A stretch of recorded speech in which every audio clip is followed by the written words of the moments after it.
This is an absolute steal for the Chicago Bulls, as there has been a lot of discourse on who is next to get traded, with fans being split on who they want to see get moved and what the package they want to get back is. But recently, we have seen a lot of trade rumors surrounding a few different players, and now we have a trade that is a steal. If the Chicago Bulls pull this off, there absolutely has to be more discourse around what a beautiful move this would be by Arturas Karnisovas, and let's break it all down. What's up, guys? Welcome back to Bulls Digest. It's Chris here. We're going to jump right into things as always. If you guys are part of that 76% that's not subscribed to Bulls Digest, make sure to subscribe for daily Chicago Bulls updates. We got a lot of great videos coming at you guys, and you do not want to miss out, so make sure to be subscribed with those post notifications on, and let's jump into the video, because we're all sitting and waiting for Arturas Karnisovas to make a move for this team. Some of the players on this squad fit perfectly for what the Bulls are doing, which is finally rebuilding. I mean, you have pieces that make sense, and some guys who definitely should be traded. Obviously, the number one guy who comes to mind is Vuce, but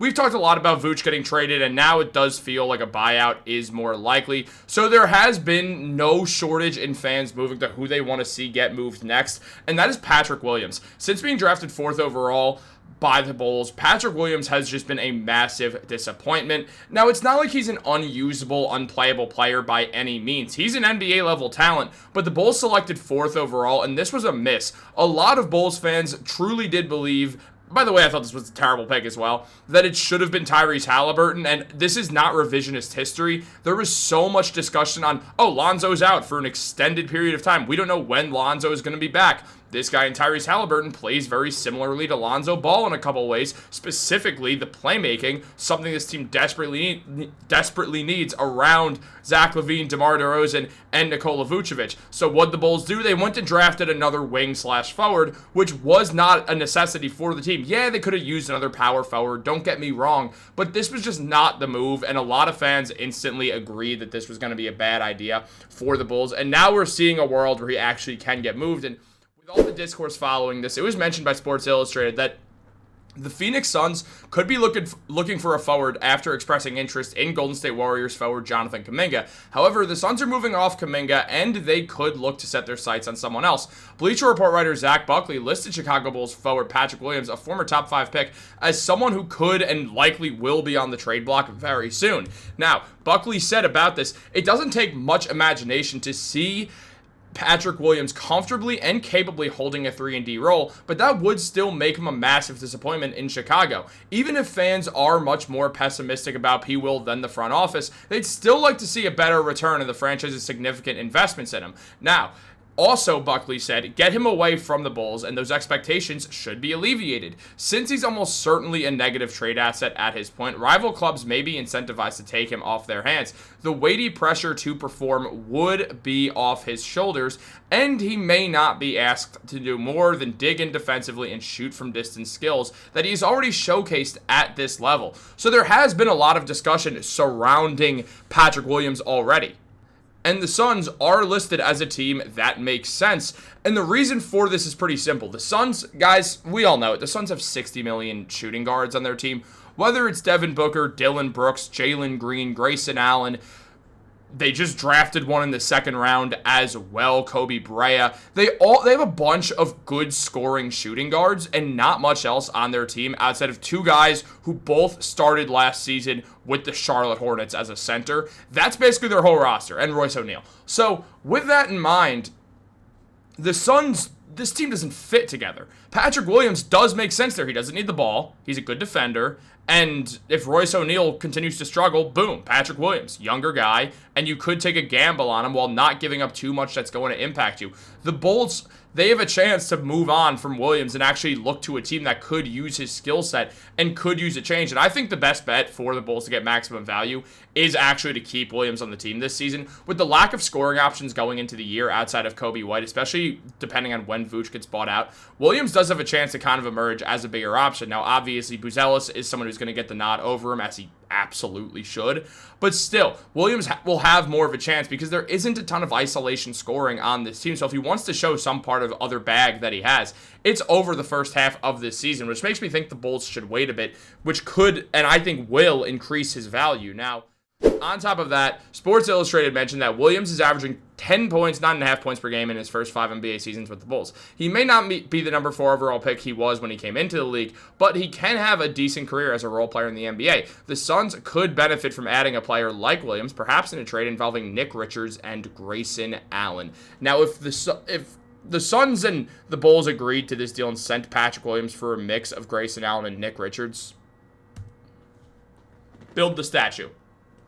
I'm serious, this would be a absolute highway robbery to the point where it's like, we're going to get into a mock trade that I made as well, which I think does even this out a little bit, because this trade is absolutely insane to think about. I mean, when you just look at everything surrounding things, Grayson Allen has been a great player in the playoffs over the last couple of years. Obviously, the Bulls aren't a playoff team, but you get a guy who's going to be coveted around the league who you could definitely flip for assets.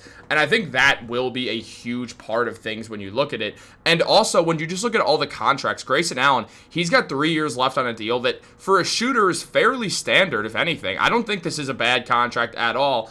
And on top of that, you bring in the contract of Nick Richards, who's an expiring deal. So, yeah, you take back a little more money this year, but then you have Nick Richards for a year, someone you could try to lock up longer term. He is going to be 29 next season, or 28 next season. He's going to be 29 the following year. So he is in the prime of his career, so you could also look to move him as well. You could move these guys for more assets as well, or use Nick Richards as your center for the next little bit. Sign him to an extension once Vooch is gone and trot him out as your starting center for a while, and that's a completely fine decision as well, if you ask me. Now, when looking at the numbers of these guys, when it comes to Williams, we know him, 9 points per game, 4 rebounds, 2 assists, solid defense, only 40% from the field and 35% from 3, but he does shoot 39% on the corner threes and is still just going to be 24 going into next season. There's room for a jump. It's why I think the Bulls should try to keep him around for the second half, or for the first half of this season. Meanwhile, you get Grayson Allen, who put up 10 points a game last year with 3 rebounds, shot 42.5% from 3 and 49% on corner threes. We know how great of a shooter Grayson Allen is.